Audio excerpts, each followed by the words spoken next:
کیا تھا. اور پھر حضرت خضر نے ایک ایک کام کا پورے حکمت کے ساتھ ان کو بتایا کہ یہ کام کس حکمت کے تحت کیا تھا.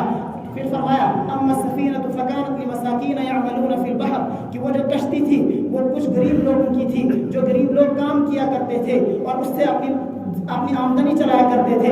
لیکن ان کے یہاں ایک ظالم بادشاہ تھا جو اچھی اور بالکل صحیح سالم کشتی ہوا کرتی تھی. وہ اس کو لوٹتا تھا, وہ اس کو ضبط کر لیتا تھا. میں نے یہ کشتی اس لیے توڑی تاکہ جب وہ ٹوٹی ہوئی کشتی دیکھے گا وہ ان سے اس کشتی کو چھینے گا نہیں اور ان کا ذریعہ معاش بھی چلتا رہے گا. آگے بڑھیے. دوسرا کام بچے کا قتل کا تھا. کہا وَأَمَّا الْغُلَامُ فَكَانَ أَبَوَاهُ مُؤْمِنَيْنِ فَخَشِينَا أَن يُرْهِقَهُمَا طُغْيَانًا وَكُفْرًا. وہ بچہ کفر کے راستے پہ چل رہا تھا. اللہ تبارک و تعالیٰ نے مجھے پہلے ہی بتلایا تھا کہ یہ کفر کے راستے پہ چلے گا. اور ماں باپ, چونکہ ماں باپ کا اکلوتا بچہ تھا, محبت میں ماں باپ بھی کہیں شرک میں مبتلا نہ ہو جائیں اور کفر کو اختیار نہ کریں. وَأَمَّا الْغُلَامُ فَأَبَوَاهُ مُؤْمِنَيْنِ فَخَشِينَا أَن يُرْهِقَهُمَا طُغْيَانًا وَكُفْرًا کہ کہیں اس کے ماں باپ بھی اس کی محبت میں آ کر کفر کو اختیار نہ کر لیں. اس لیے بچپن میں ہی اس کو قتل کر دیا جائے تاکہ کم سے کم اس کے ماں باپ ایمان کے اوپر برقرار رہے.